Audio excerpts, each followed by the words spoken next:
नमस्कार मेरे प्यारे भाइयों और बहनों, मैं हार्दिक आपका तहे दिल से स्वागत करता हूँ हमारे इस यूट्यूब चैनल पर जिसका नाम है धर्मो रक्षणा। हमारे इस चैनल पर आपको सभी पुराणों की कथाएं और उनकी प्रचलित अध्यायों की जानकारी प्राप्त होगी। हर देवी देवताओं के महात्म्य और उनके रूप स्वरूप और अवतारों की जानकारी यहाँ प्राप्त होगी। आशा करते हैं कि हमें आपका सकारात्मक प्रतिसाद मिलता रहेगा। हर हर महादेव। विद्येश्वर संहिता 13वां अध्याय सदाचार, संध्या वंदन, प्रणव, गायत्री जाप एवं अग्निहोत्र की विधि तथा महिमा। ऋषियों ने कहा, सूत जी, आप हमें वह सदाचार सुनाइए जिससे विद्वान पुरुष पुण्य लोकों पर विजय पाता है।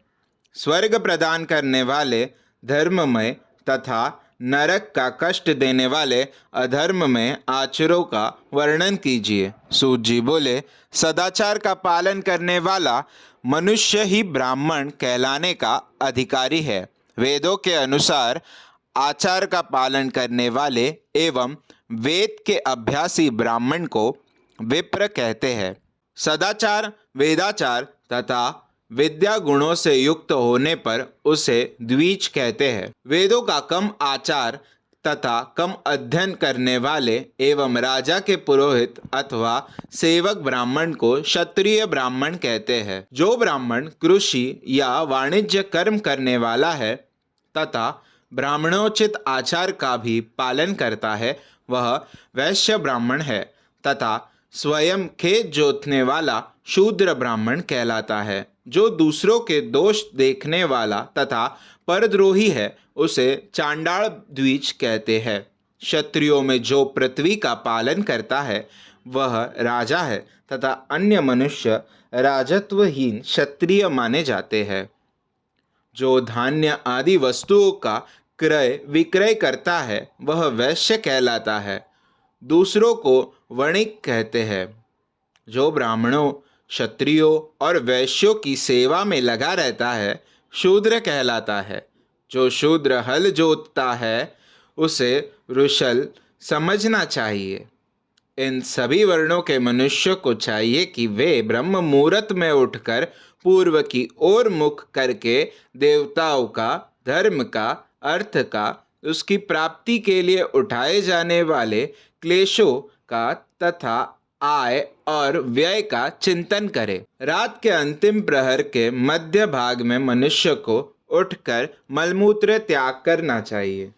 घर से बाहर शरीर को ढककर जाकर उत्तराभिमुख होकर मलमूत्र का त्याग करे। जल, अग्नि, ब्राह्मण तथा देवताओं का स्थान बचाकर बैठे।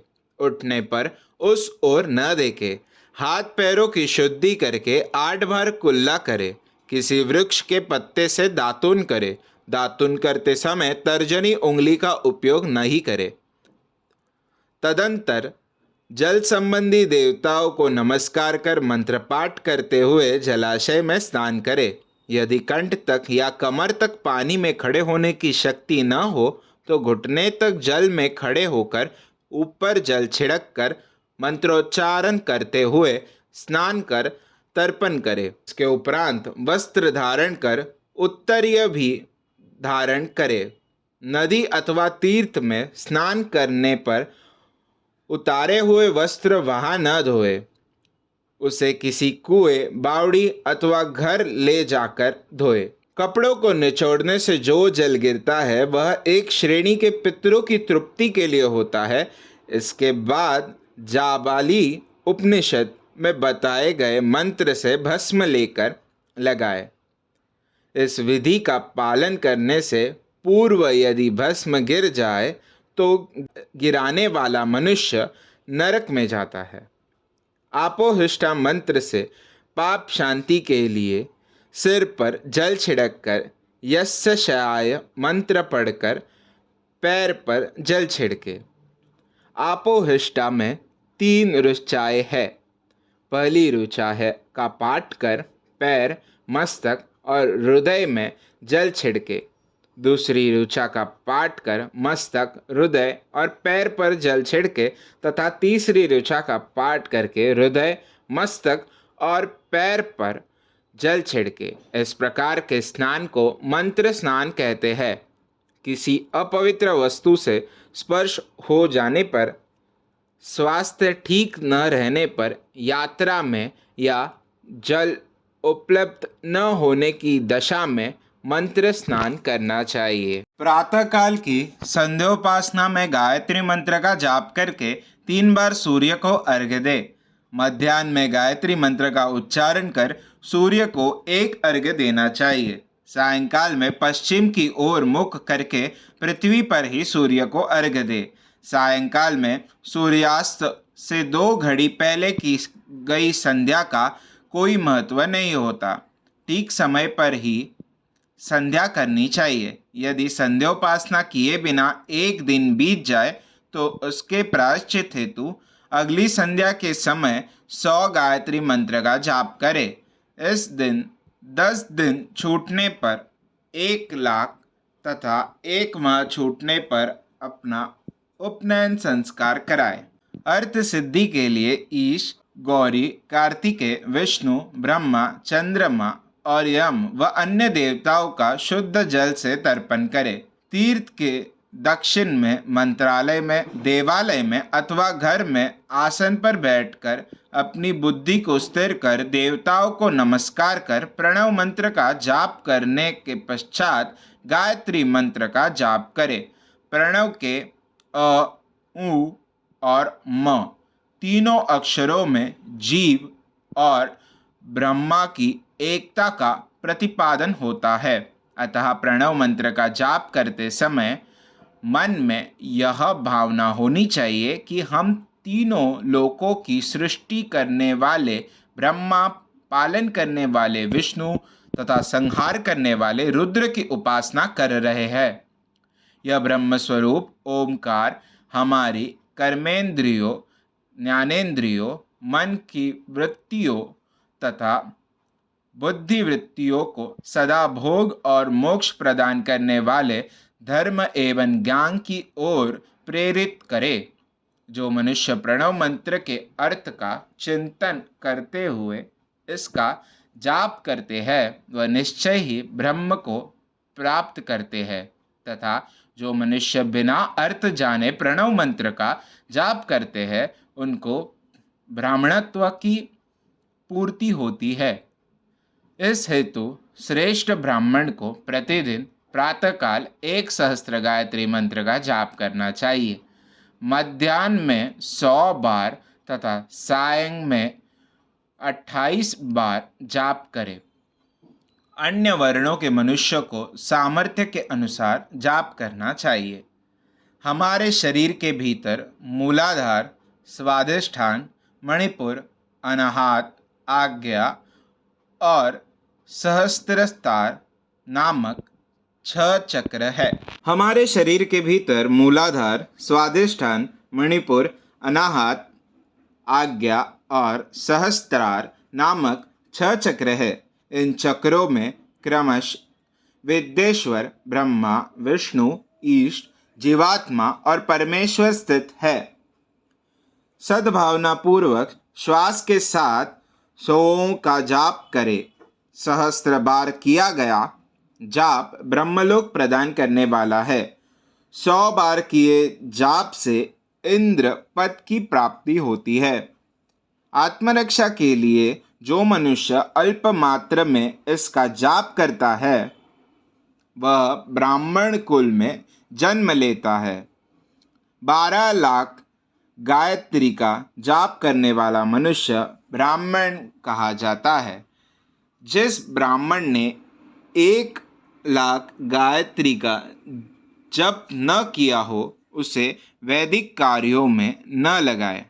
यदि एक दिन उल्लंघन हो जाए तो अगले दिन उसके बदले में उतने अधिक मंत्रों का जाप करना चाहिए। ऐसा करने से दोषों की शांति होती है। धर्म से अर्थ की प्राप्ति होती है। अर्थ से भोग सुलभ होता है।